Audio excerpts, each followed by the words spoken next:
So all I got to do is hit record, and we do the goofy intro promo thing that confuses everybody. Okay, go. Hey, this is Joe Trodden from mindsetexperts.co.uk, and you're listening to Jeff Smith on Vroom Vroom Veer. So listen up. Well done, sir. That was a little too good, but we'll take it. And later on, I'm going to get you to do that American accent. Because Okay. I love it. I love it. All right, I'll be right back. I'm going to hit stop.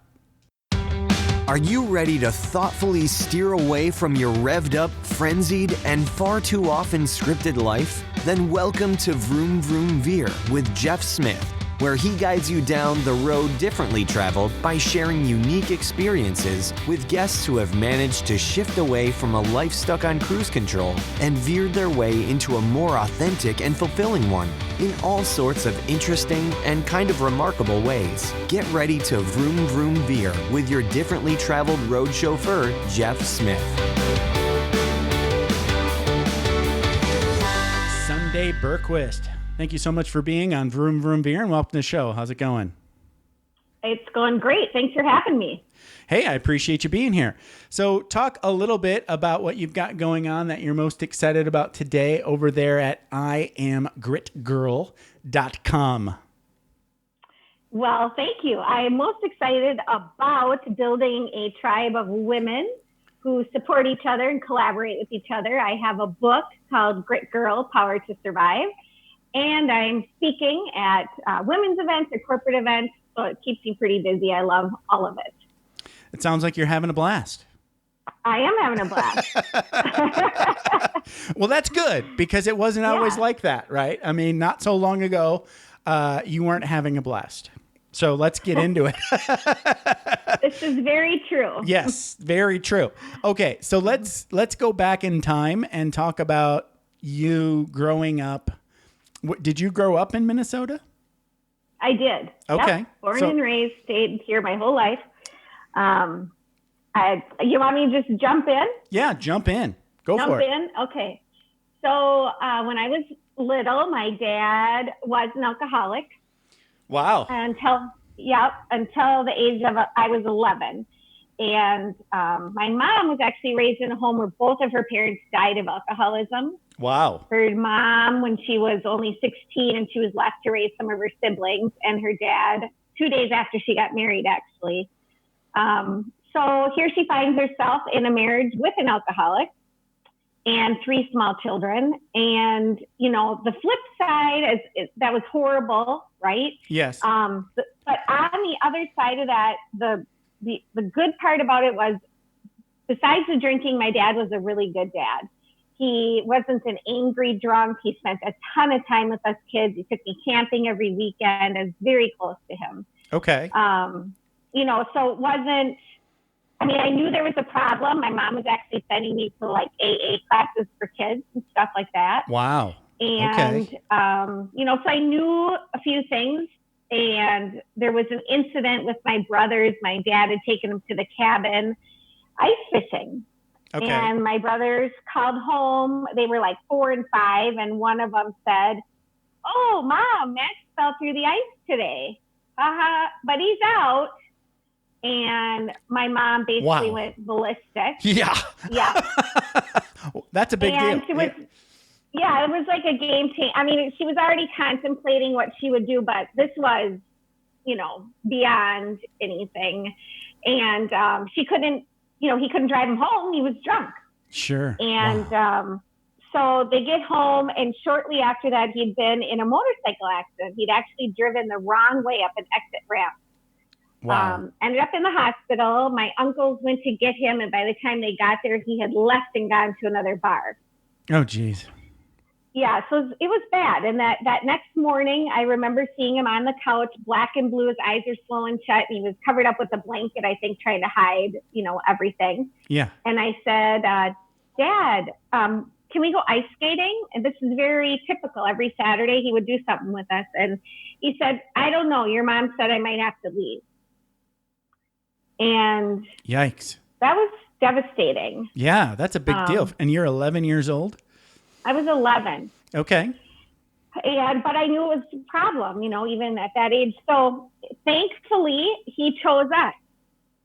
He chose the family. He quit drinking cold turkey, which kind of had some of its own issues. But he did quit drinking and ended up, my mom was, the mom that was taking her kids to church by herself every week. And my dad decided to join with her. And that was kind of from there, we were raised, in a Christian home, but our home was very chaotic and crazy.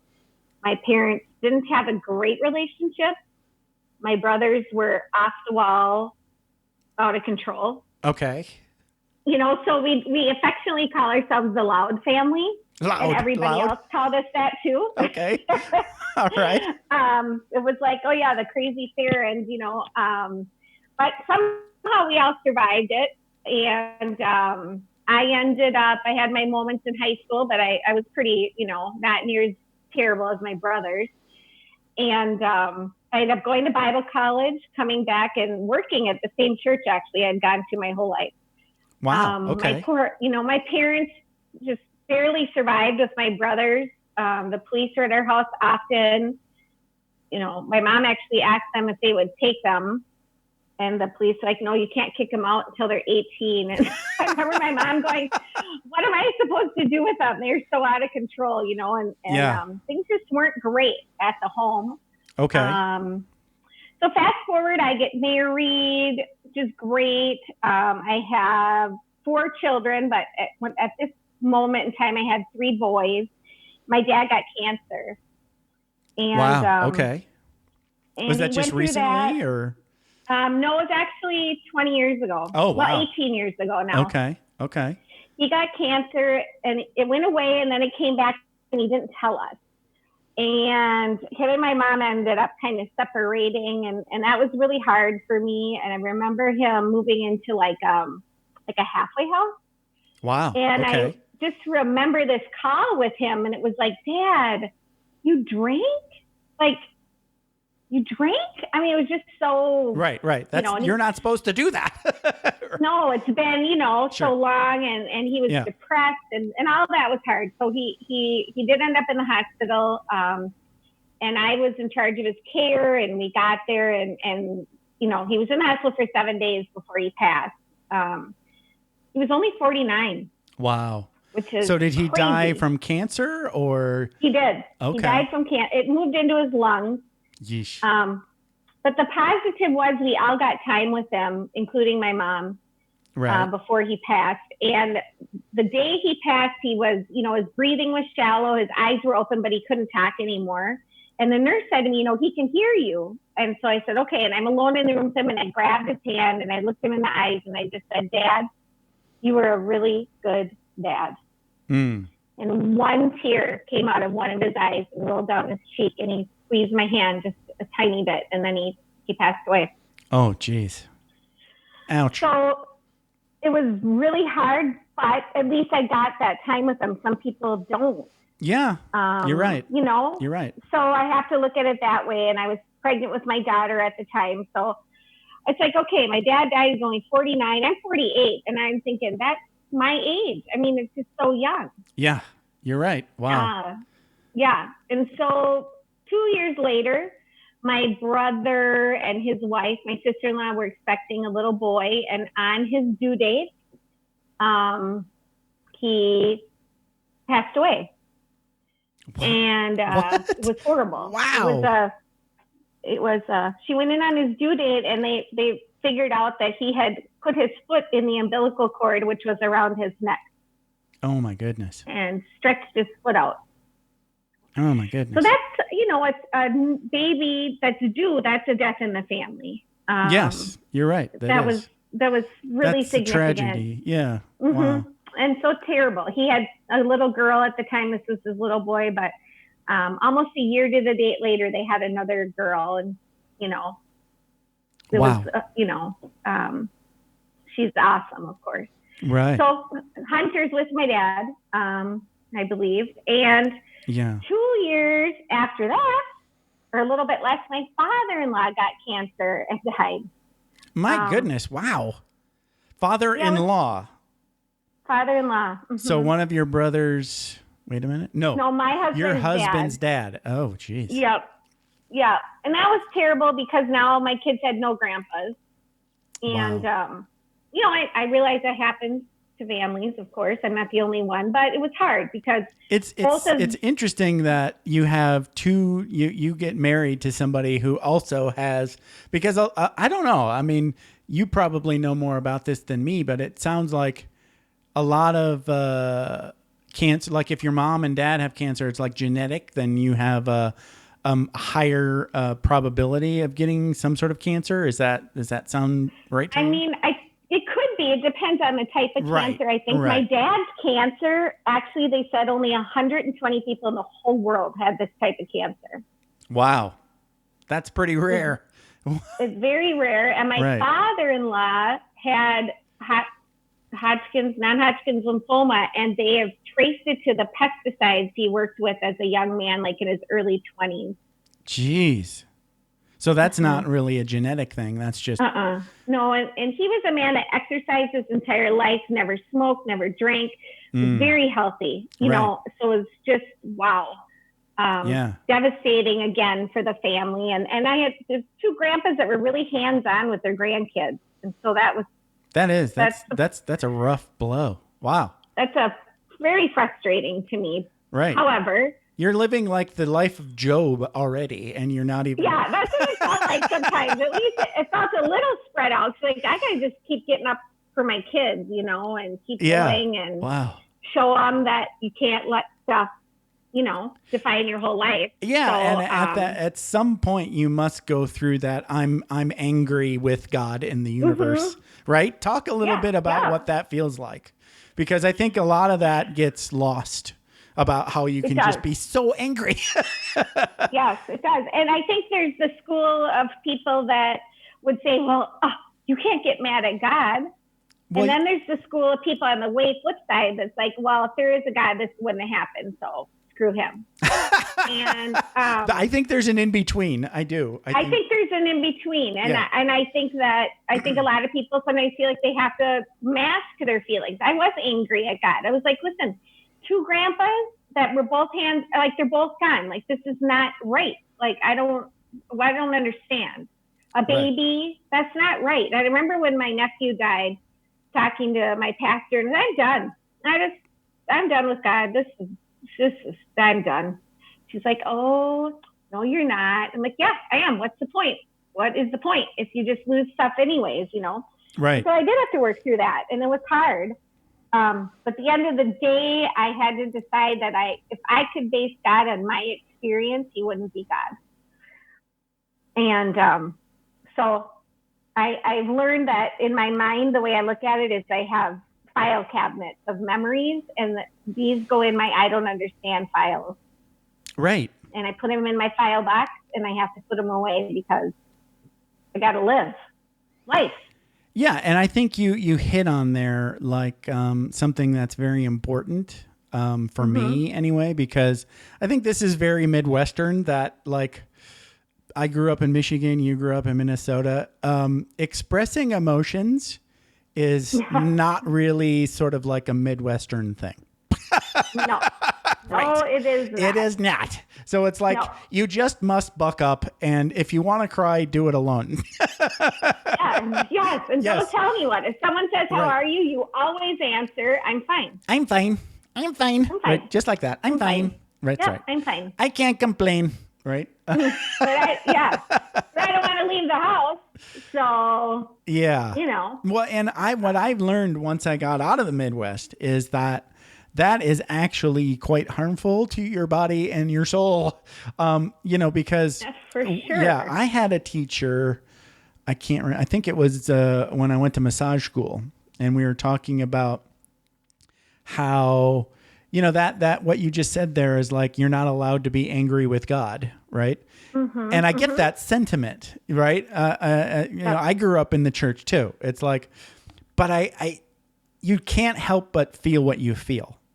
And to deny that is not effective, right? You basically have to feel it in order to process it. It doesn't make it true or not true. It just makes you're feeling it, and that's valid, right? And you have to work through that. You have to process it, or if you just try to deny it, it's not going to go away. No, I mean, you'll either do one of two things. You'll be sick, right? Or you'll become a drug addict, alcoholic, or addicted to food or something else. Right. You're just going to try to like cover it up instead of actually processing it and working through it and understanding it and letting it go eventually, one would hope. Yeah. Yeah. And I think, you got to give people time, and even your own self. You have to give yourself the grace and the time to work through it. And I think it's important to remember God gave us emotions.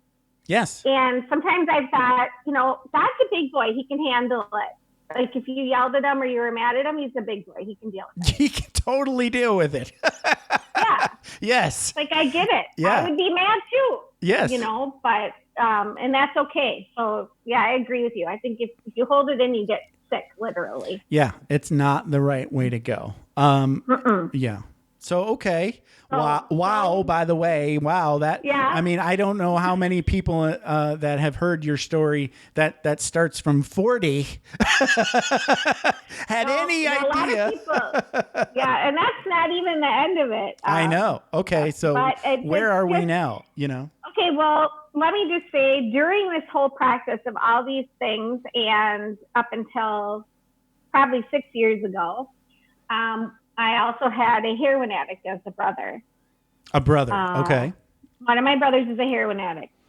And he's been clean now for 5 years. He's doing fantastic. But I don't know, unless you've been a person that's dealt with addiction in your life, that people know the toll and what it does to families.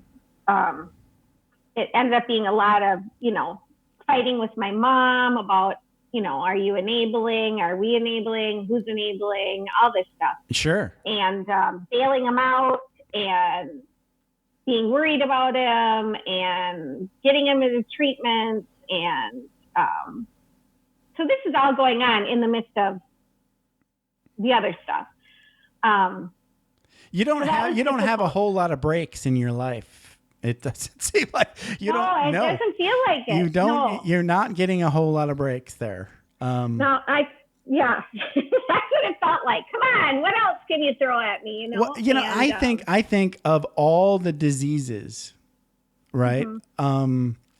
Like we don't judge people for getting cancer. We don't judge people for getting a brain tumor. But if you have a disease called addiction, then you're bad.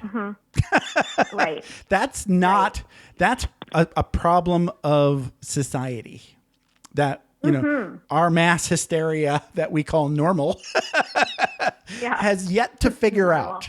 Yes. Yeah. Our normal is not. It is normal because everybody's that way, but it's not okay. No. It's like this constant, like, I'm so mad at you, I want to punch you in the face. Right. But at the other hand, it's like, I love you so much, please stop. You don't know what you're doing. You're ruining your family. You have small children. There were times I would just cry. I sent him a video one time and cried, and I was like, listen, your boys are going to call someone else daddy. And that kind of got to him. I mean, he knew it, but it was, so thankfully he's been free now for 5 years. And heroin is a tough.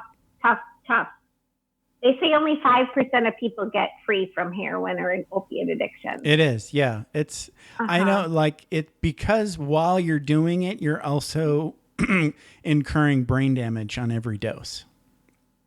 Yes. So it stunts you emotionally, because I would get so frustrated with them, and my husband would say, why are you arguing with him? You're talking to heroin.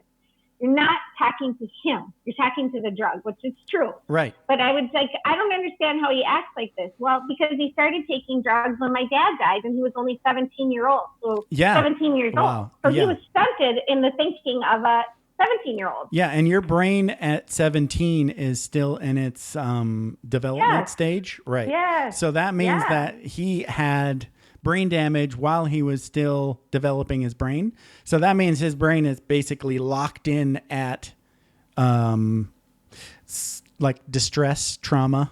Basically, he's PTSD.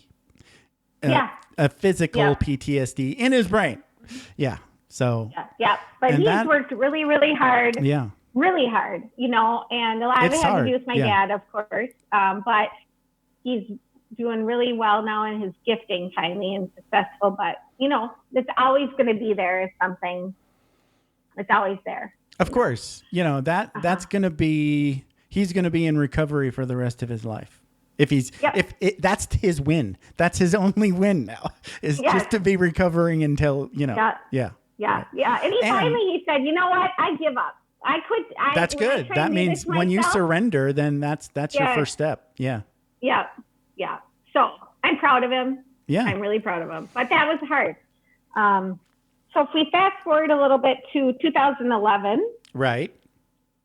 Christmas time-ish, right after Christmas, my husband's complaining that he can't breathe really great. And he thought it was just because he was eating like crap, Okay. It's I'm just eating bad. You know how you feel after the holidays? It's just So he's just sort of bloated and out of breath. Yeah, a little he's bit. just I don't know. And he was still working out every day, but he just was feeling he couldn't catch his breath as good as he should have. So it's January 5th. He walked half a flight of stairs and had to bend over and was just, could hardly breathe. And I was like, that's it. You're going to the doctor. That's a problem. Yeah, that's a problem. That's okay. the problem. That's a half a flight of stairs. He's like, oh, no, I'm fine. I'm going to go tomorrow. Nope, you're not. You're going today. You're going right now. Sorry, buddy. So he went and I'm waiting. He's like, just, I was at home or whatever. And he calls and he's like, well, my lungs are full of clots. Full of, say that again? And his lungs were full of clots. Okay. Wow. Okay. So that's why he didn't have very much breath, because his lungs were not full of air. They were full of clots. Yikes. And that sounds like a life-threatening situation. It was very scary. But they were kind of we'll put him in the hospital for a couple of days. We put him on thinners. Okay. And should be able to go home in a couple of days. It's still scary, but, I remember that night was parent night for basketball game, and my son was, where's Dad? Because he's at every game, and it's well, he's at the hospital, but don't worry, it's okay, that kind of thing. Sure. That's a Thursday. Friday morning, I go to the hospital. I don't hurry because I think, he's going to come home that afternoon, and I get there, and the doctor comes in and says, I think we're going to run an endocardio or what's the thing where they stick it down your throat? Endoscope. Okay. It's like a scope, and they put you on some mild sedatives, and they put it down your throat to check. It's like a camera, right? Right. Inside there. Sure. So a we're camera in there in and your they're doing lungs, that. basically, right? Yeah. So right. we're in there, and the doctor says something like, he's looking at the ultrasound picture, and he's like, okay, stop. I'm like, okay. And he calls somebody, and someone comes in the room, and it's a surgeon. And the surgeon says, this is the deal. He's got a clot in a hole in his heart that we didn't know was there. So he could cough or sneeze and have a massive stroke and die. Oh, my goodness. Yeah. And so then the surgeon continues. He says, or I can operate on him, and he can die on the operating table. Oh, my God. And I'm like, is there a third option? Looking at him. Right. Yeah, I'm looking at him, and I was like, well, are you asking me to make the decision? And he's like this guy with no bedside manner. He's like, well, I don't operate on people unless they want me to. It's like, I kind of don't think we have a choice. So literally within 20 minutes, they were wheeling him behind the double doors, and he was handing me his wedding ring as he went in for emergency open heart surgery. Wow. Yikes. So it's really scary. Yeah, that's really scary. That's horribly scary. And you thought you were going to pick him up and leave. Go home. Yeah. It sounds a little bit like This Is Us. Yeah. That is what did. Yeah. Yeah. It was like 9-hour surgery, and people were there, and my kids, we worked in the same building where our kids went to school. Okay. And I was concerned that my kids were going to hear teachers overhear someone talking about it. And I didn't want them to find out that way. So I had them sent to friends' houses and all of this.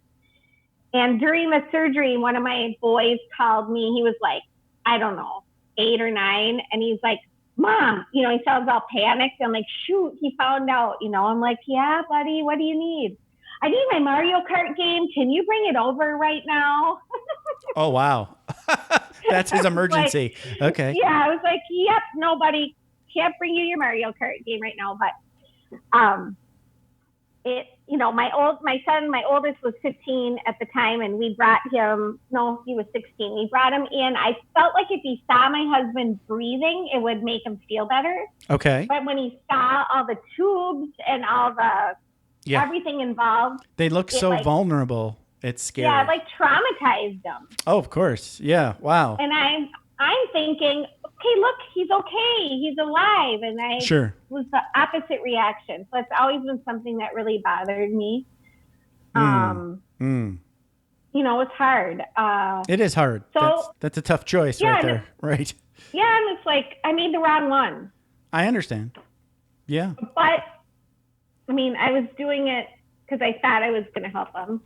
And nobody's perfect. So my husband, right, I know. I'm just trying to say, you make mistakes. And we've all made mistakes. Yeah, I get it. Yeah. That's a tough one. So he comes home, and 2 weeks later, he's having a hard time breathing again. Oh, geez. And I'm like, I'm going to take you to the emergency room. No. I have an appointment tomorrow. I'll be fine. Long story short, by the time we get there, he had 2.5 liters of blood built up around his heart. Oh, my God. And his surgeon said, you should have died of a massive heart attack. I can't believe you're here again. And so he should have died twice in the span of 2.5 weeks. And when we went back to the hospital, the nurses kept coming to his room and they say, hey, are you the guy with the clot in your heart? You're a legend around here. Wow. Okay. They had never seen that before. They had never seen it. They were writing medical journals about it the week after it happened. But okay. Wow. Yeah. Wow is right. But he recovered. And it was hard. It was like having a newborn. Like every time he made a peep, I said, do you need something? Can I help you? That kind of thing. Right. Like so 24/7 worry, basically. Yeah. Yep. Yikes. Yep. But we had a great community around us of friends and family who brought meals, people that hired people to shovel the driveway for us, brought my kids places. So that was incredible. And so this happened in January. And he lived. So that all of that feels like a win now. Well, yeah. I mean, after it's all said and done, we're meeting with his doctor, and I go, he's saying to me, he sure is lucky. And I was like, no, he's not lucky. I was like, he was, this is a miracle. Like, this is a miracle. And the doctor was trying to look at me like, oh, and I go, no, I want you to write the word miracle on that chart right there, because that's what it is. It's like MIRCLE, write it down, Yeah. So he finally did, probably just to get me to quit yelling at him. But it was a miracle twice. Okay. Maybe God heard you being pissed at him, and he was like, maybe I can lend her a hand here. Yeah, maybe. I don't know. I tend to look at it like this, that some people say, well, why would God let that happen to him? And I say, you know what? It was God that kept him alive long enough to get to the hospital, because he could have sneezed, literally, and that would have been it. Right. That's a miracle. So, that's the definition of miracle, for sure.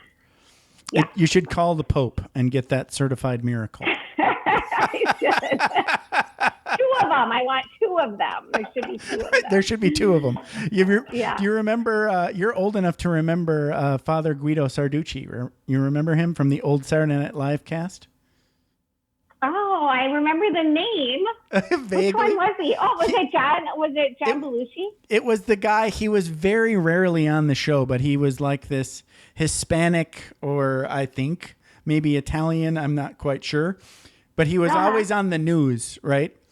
And and he was talking about how they're having a vote on who's going to be a saint, right? And I think it might have been related to Mother Teresa, and there was a lot of people wanting Mother Teresa to get voted a saint, right? Yeah. And he makes this joke about this other cardinal or somebody who got the last person that got sainted, and 2 of his miracles were card tricks.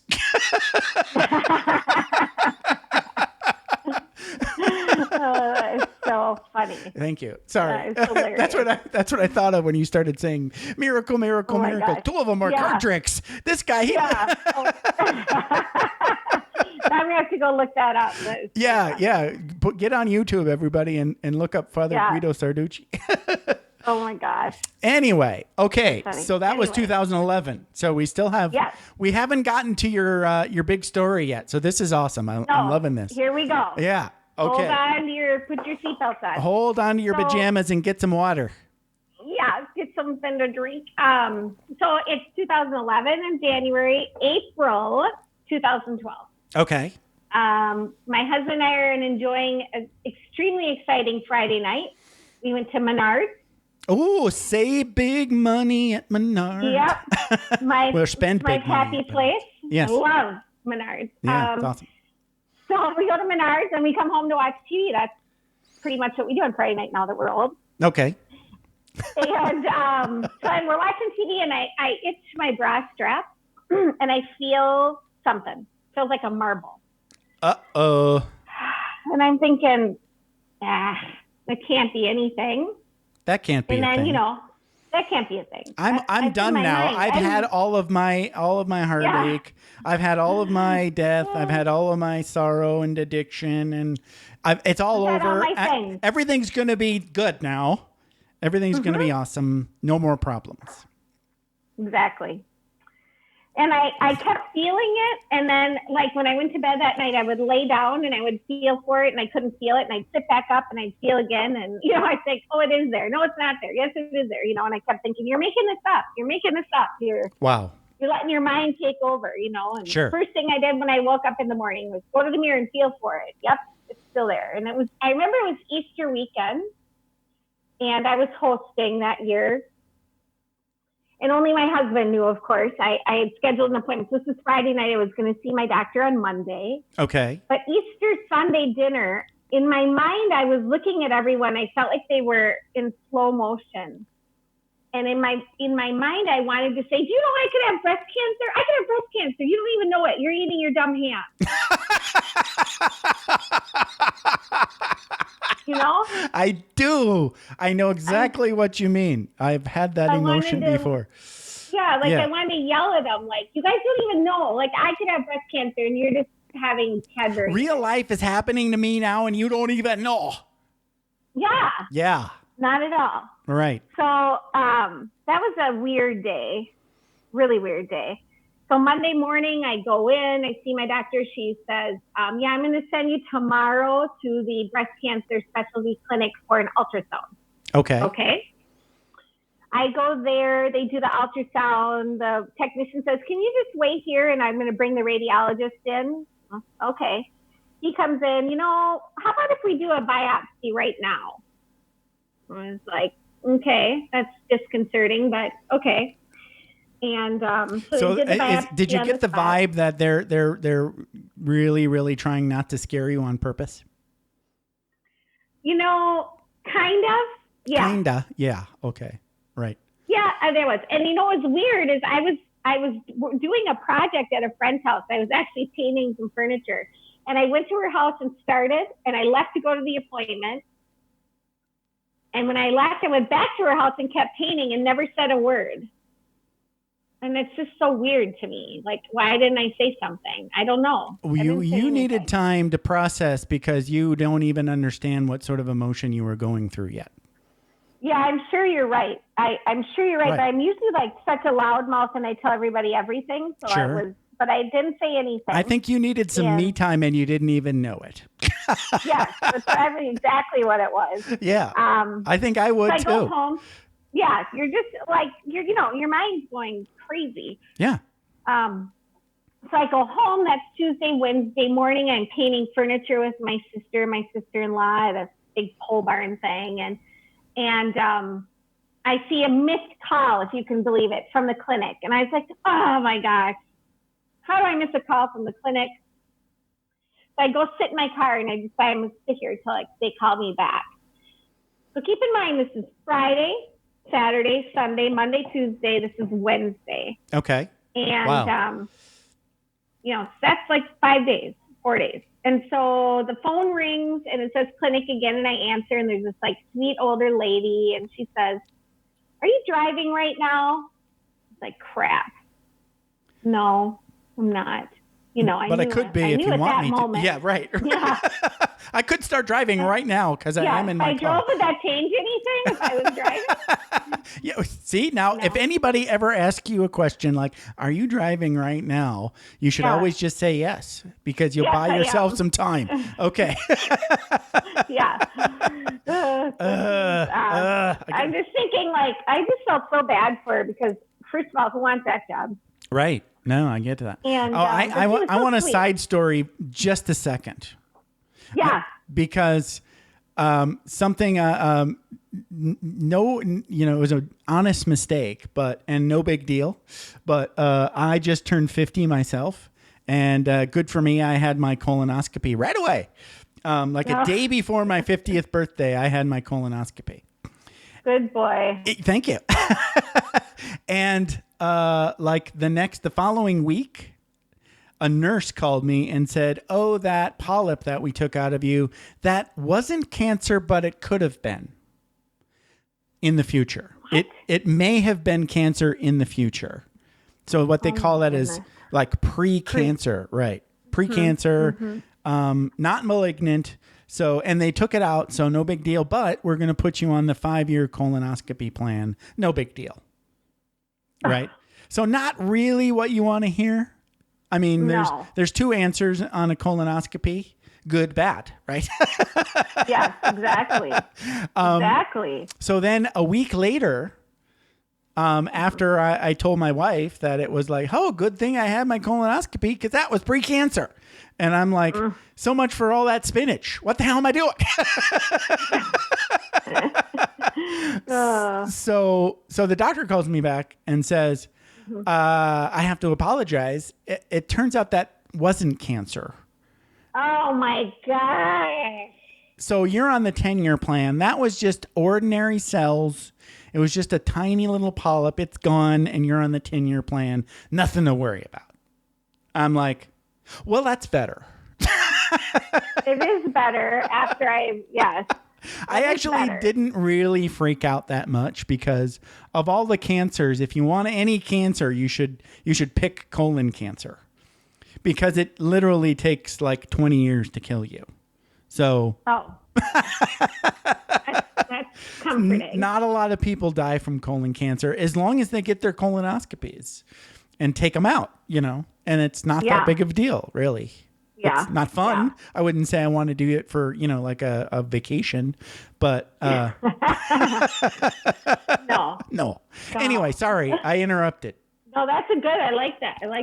We all share similar experiences. That's the reason I think it's great to share your story, because hopefully so many people are saying, they're going, "Oh, that happened to me. Oh, I felt like that. Oh, I know what that feels like," Well, I want to go back because you had 4 days of intense hell that were probably like stretched out slow-mo.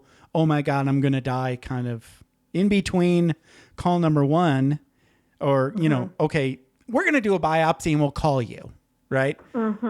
Did you, how was that? Where was your head? I was scared, of course. Sure. But I tried to just keep myself so busy that I couldn't have time to think about it. That's all I could. Yep.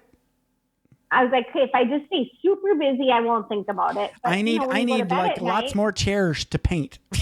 Yeah, I need like 50 more kids and yes. So I just tried to keep really busy, and I tried every time I'd start thinking about it, I would try to make myself think about something else. Okay. For me, the battle really was way more intense after the fact. But those days were hard and scary, but I think I just tried to occupy myself. It sounds like, and you weren't sharing at that point because you wanted to know one way or the other? Exactly. So did you tell your husband? Oh yeah, my husband knew. My husband, and I'm trying to think if I even told, and my mom. Okay. Yes, my mom went with me to the Tuesday appointment. So my mom and my husband knew. Wow. Okay. So then you find out, and I have to, I can't imagine the emotion that you go through. What is the most surprising emotion that you went through after the call where she says, are you driving? What was the most surprising emotion? Because I know there's probably, oh my God, I'm going to die, fear, but what else? I was really mad that my kids were going to have to go through this again. Right. That's like all I could think about. Like, I felt like they had just kind of recovered from what happened to Jeff. Right. Okay. So I was like, how is this fair or right? Or now I have to, and initially I said to Jeff, we're not telling them. He's like, well, we can't do that. It's like, yeah, we can. We're not telling them. I'm not telling them. I'm not telling them. Right. And, not until we have to. Or well, yeah, never. but I meant like or never. All. Right. Yeah. Or never. Right. But I don't know. I was angry. I was scared. Here's the thing. I'll tell you what shocked the doctor. And a nurse called me to set up an appointment with a surgeon to schedule surgery. Okay. And I said, she goes, can you come in on, whatever it was, like 2 days later. It's like, oh, no, actually, I'm going to Mexico. And she's like, what do you mean you're going to Mexico? I was like, well, I'm going on a mission trip to Mexico. And she goes, well, we'd really like you to come in and have this surgery. And I said, oh, it's going to wait. And she's Good like, for you. Yeah, she was like, well, and I go, no, I'm going. So, it's only 6 more days and I'm scheduled and I'm going. I'm not dying in 6 days. Like, yeah. No, she was so befuddled. Like, sure. She couldn't, her brain. So that was kind of surprising that I was like, no, I'm doing this. And literally while I was there, I did not think about it, which is so weird. But I was so concentrating on what I was doing. Right. That I didn't have brain space for it. And I was glad I did it. I like to call that, I'm going to take a vacation from my problems. Yeah. Yes. A working vacation. Yes. Well, yeah, I know you were working, but great. The vacation part is I'm going to give myself permission not to worry about this until I get home. Yep. Totally. That's probably exactly a really good was. Strategy. It actually was. And I was, I was happy that I went. I was really glad that I went. Right. So I come back and I meet with my cancer surgeon, who I did not like. Everyone else involved was amazing. I couldn't believe how amazing they were, except for that surgeon. Okay. You should have fired him. Then you don't need him if you don't like him. Yeah, well, I kind of needed him. There weren't any more? Okay. Yeah, I loved my plastic surgeon. So that was amazing. And he was great. So it was just like, okay, I wanted a plan before I sat down and told the kids. I wanted a plan. Right. And so we sat them down. Okay, we're going to do chemo. I didn't know about radiation yet, but I'm going to have surgery. Then we're going to do chemo. And that was difficult. My oldest just put his head in his hands and just was sobbing. They were 12, 14, 16, and 18. And that was the hardest part for me. Yeah, that's got to be hard. So eventually you had to tell them. Yeah, I had to tell them. Ouch. I didn't want to, but I had to. Right. Well, I understand why you didn't want to, because, being honest was a regret in the past, right? Yeah. Showing them Dad was like, okay, maybe that wasn't the right call. Right. Right. Exactly. Right. Exactly. Yeah. People don't get that life is not always like cut and dry like it is in the movies. Like everybody just be true. Just be true. Sometimes people aren't ready for true. Especially when they're kids. Maybe they're not really prepared for that level of truth in their life yet. And we do that all the time with kids. So yeah, it's a tough call. I could see it being just like, oh my God, Yeah. right. It was a really tough call, but we had to tell them, and they were, they started doing their own laundry, all this stuff. Yeah. Which is not a bad thing. Right. No, that's good. It was not a bad thing. You're building up some resilience for them in the future. Yes, definitely. I had a thought about that, and it like ran away from my brain, and I can't find it, but I'll think of it. So the kids were, we scheduled everything. I scheduled, the surgery. They found it in my lymph nodes, and they took care of that, and came home to recover. I guess I'm going to get to what was a surprising emotion. Okay, sure. I get through the surgeries, and they give me like 6 weeks to recover and then start chemo. Okay. And my first chemo, they started with what's called the red devil, and it's red literally, and it's what makes women sick and lose their hair. Okay. And is this one of those things that is like killing everything like in your whole body kind of thing? To be honest, I don't even know.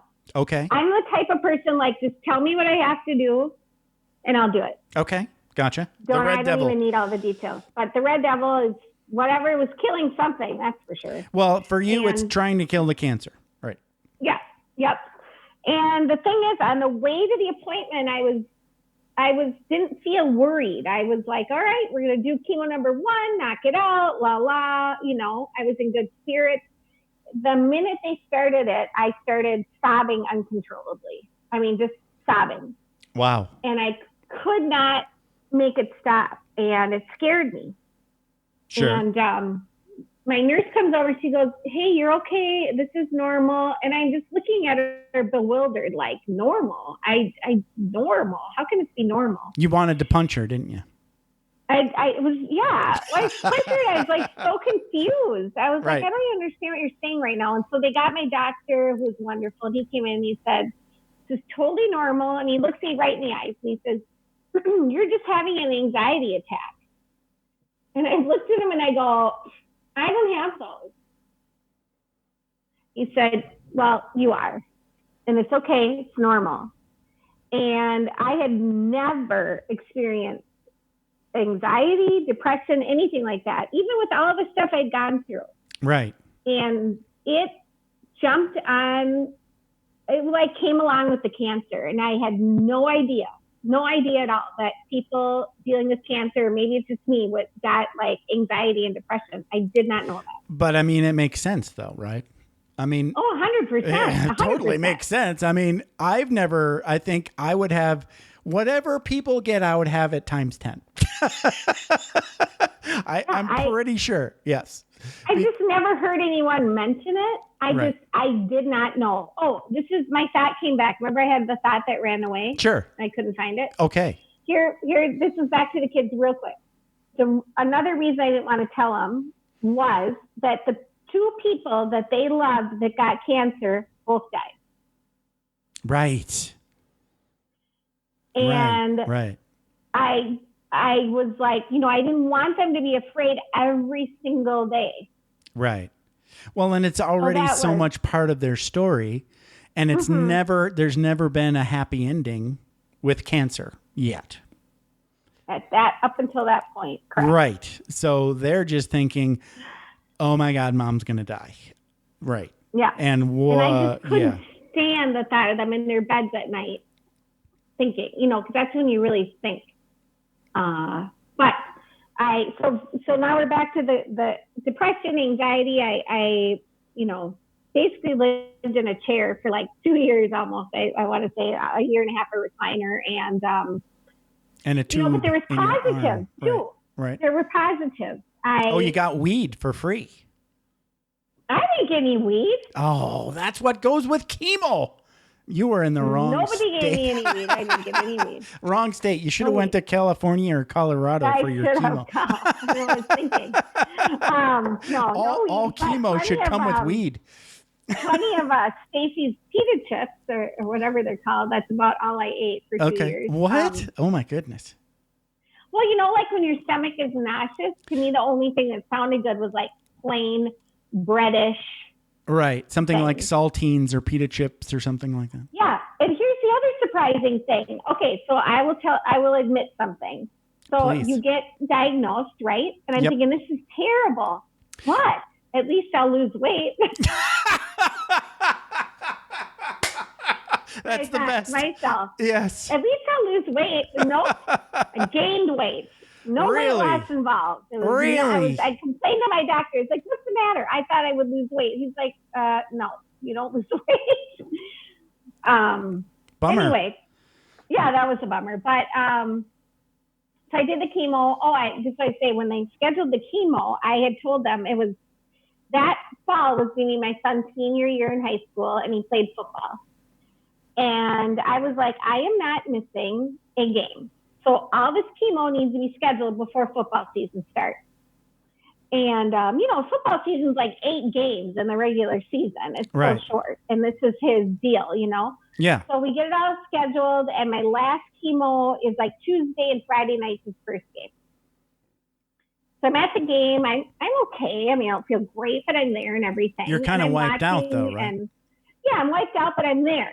Right. Like, I'm here. I'm not missing a game. And he comes out on the front line or whatever.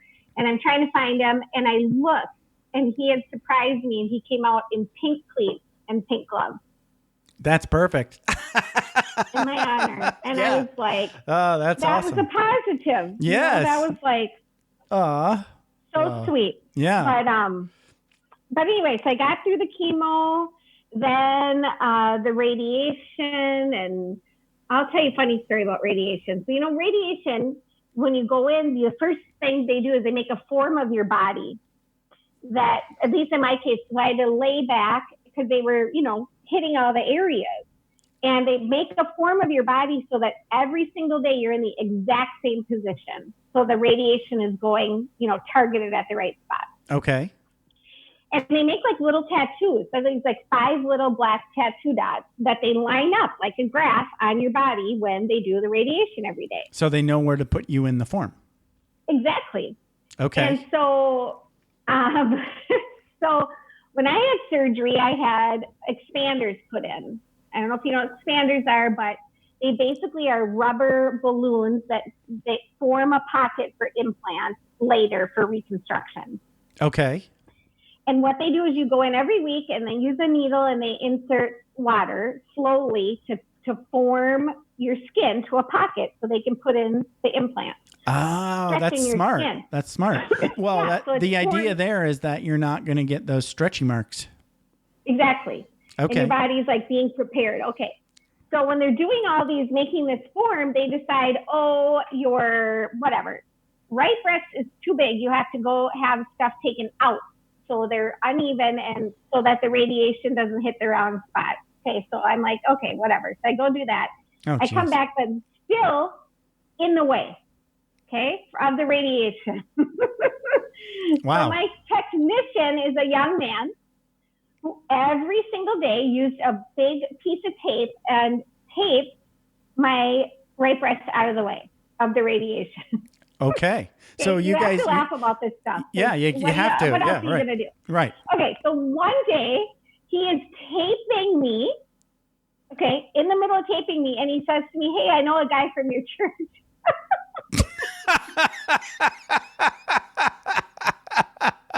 I'm like, did you really just say that to me as you are taping me?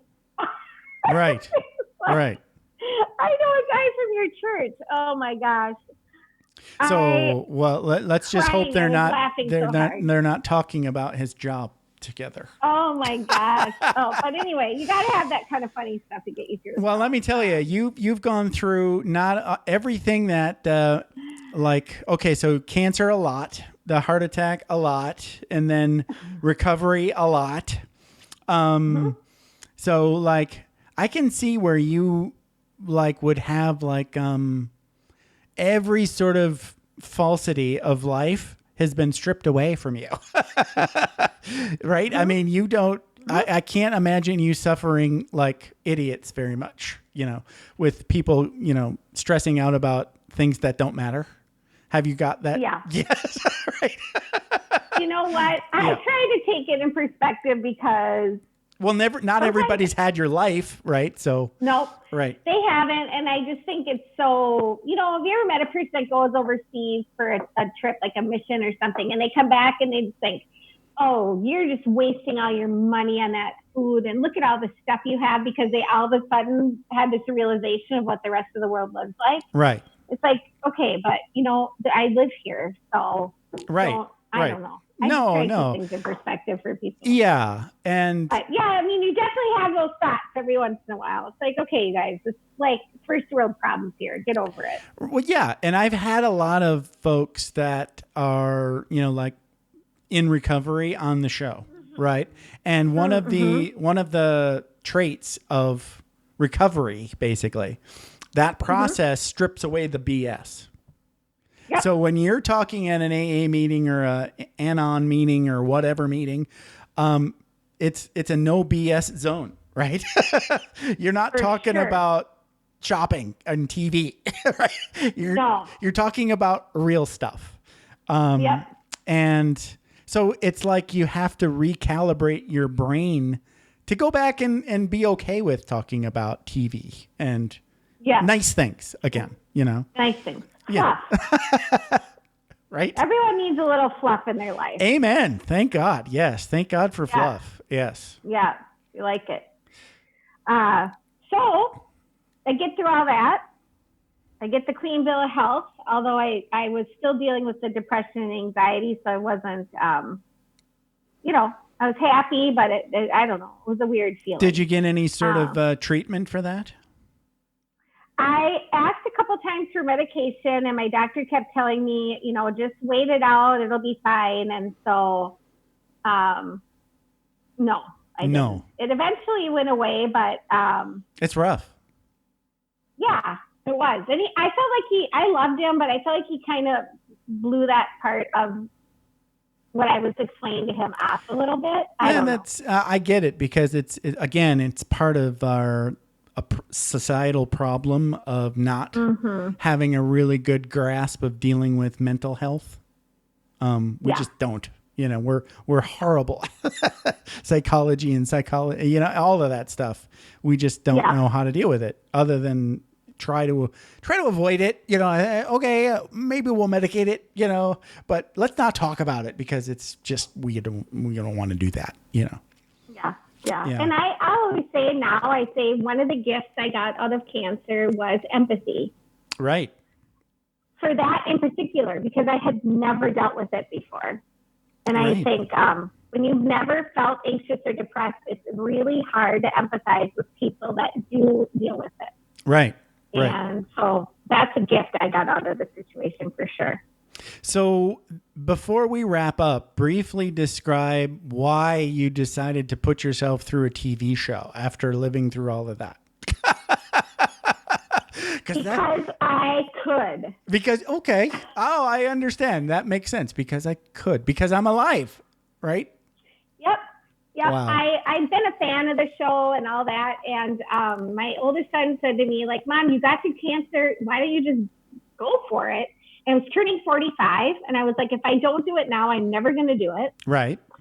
And so I just went for it, and I got the call. I mean, wow. It's crazy beans, really. Crazy beans. Yeah. I love looking at the picture of the TV show of the cast. So there's all these like millennials, and they're like look like models and stuff. And then there's like you and a couple other Gen Xers, and I'm like, wow, it's a huge difference. Yeah. So you're saying I didn't look like a model, like this, like. Well, you looked like a Gen Xer, right? So yeah, I do. Right. Here's the thing. I'll tell you about that. Is I'm on them, obviously on the island, and I start seeing all the cute ones, that they always have, like 23, 24. They're so cute. They look like models. Sure. And I'm thinking, oh, what was I thinking? I have to wear my swimming suit in front of 10 million people. This was so dumb. Right. And I was, like getting all upset about it. And then I thought, you know what? What do I care? I am 45. I got 4 kids. I'm proud of it. And you survived cancer. Yeah. I was like, forget it. So that minute I decided I don't even care. Right. It's just, you're real. I do not care. Yeah, I do not care. So yeah, it was, the thing was I worked full time with millennials at the time that the show aired. Okay. So I was thrilled once, because you don't find out what the theme of the show is until you start playing the game. Okay. So we didn't find out until Jeff says to us, like you guys are watching, welcome to Survivor 33, Millennials versus Gen X. That's when we find out the theme. Wow. And I am like, the other Gen Xers are like, millennials, and I'm like, yay, millennials. That's funny. I was happy. Wow. So I was. What was it like being on that show? I mean, how long did you last? I lasted 35 days. Wow. That seems like most of the show. Yep. I was 4 days shy of the final tribal. Wow. Holy cow, though. That's cool because you're on most of the show. So that's pretty damn good. Yeah. It is. And especially being the day I left, my kids were like, Mom, whatever you do, don't get voted out first. Right. That's a good goal. You don't want to be the first voted out. You guys stink. Well, I will say this. On our second challenge, this is we're divided by Gen X and Millennials. Our second challenge was a challenge we had to climb a cargo net, jump in the air, catch a key, all this stuff. Yeah. And we won the challenge that day. Wow. That's impressive. Day, it was impressive. And that day was April 11th. It was the same day I had been diagnosed, just 4 years later. Wow. Holy cow. That's fun. How am I on this show winning a challenge, jumping off a cargo net in the middle of the ocean on the same day I had been diagnosed? It was crazy. Yeah. And it was just like, you know what? Cancer does not have to define the rest of your life. It does anything. Right. Does not have to. And so I know that day when I fell in the water that I came out a different person. And I had decided when I went out there, like, I'm not coming back with this extra jump from cancer, the anxiety, the things that I felt like were just hanging around I couldn't get rid of. Right. Like, I am leaving them out there, and I did. Wow. It was a crazy ride, so fun, met the most amazing people I'll be friends with for life. Yeah. It was more grueling than I could have ever imagined. Yeah. Ever. Right. Emotionally and mentally. Even the living part was hard, but it was the emotional and the mental toll that it takes on you that was really hard. Wow. Pretty amazing. I am a lucky girl. I will tell you that. It was quite an experience. To go through all of that now what's your relationship with, have you made peace now with God? Are you less angry? Oh yeah, I got over that. I got over that because, there's so much more good that happens and it's not his fault anyways. So yeah, I got over that. Good. It's yeah. And you've got that room in there about stuff you don't understand. So that's good. Yep. Yeah. Yep. So stick that stuff right in there. Before we wrap up, let's talk a little bit more about what you've got going on over there at iamgritgirl.com that people can check you out at. Okay. Well, they can go to my website. Like you said, iamgritgirl.com. I do women's events here, local meetups, and I have a big event coming up in November. Cool. I speak at women's events. I speak at corporate meetings. Basically anywhere someone needs to hear about grit, which is everywhere, right? Yes. Overcoming your setbacks and how to find the positive in them. And I have a book. It's called total brain fart there. It's called Grit Girl, Power to Survive, Inspired by Grace, which they can get on my website as well, and I will sign it. Awesome. Follow me on Twitter at Sunday Survivor, Instagram Sunday Survivor. I have a women's group on Facebook for any of the girls out there that they can join called Grit Girl Tribe with Sunday. And just connect with me. And before we wrap up, we have to say, buck up, Buttercup, you've got grit. Oh, we for sure. For sure. Because I love that. Don't be complaining to me about anything. So I'm going to tell you, just buck up, Buttercup. There you go. Grit. I love it. Yeah. This has been a blast. And thank you for sharing and being honest. One of my favorite shows so far. So thank you. Oh, well, thank you. You asked great questions and you let me talk about stuff I never get to talk about. There you go. That's right. A lot of fun. That's fun. Yeah. Okay. You have a good day. Yeah. Thank you. Okay. You too. Thanks, Jeff. Bye-bye. Thanks for taking the time to ride along with us on another episode of Vroom Vroom Veer. For podcast info and show notes, be sure to head over to vvveer.com. That's VVER.com. Man, that's fun to say. And we'll catch up with you next time here on Vroom Vroom Veer.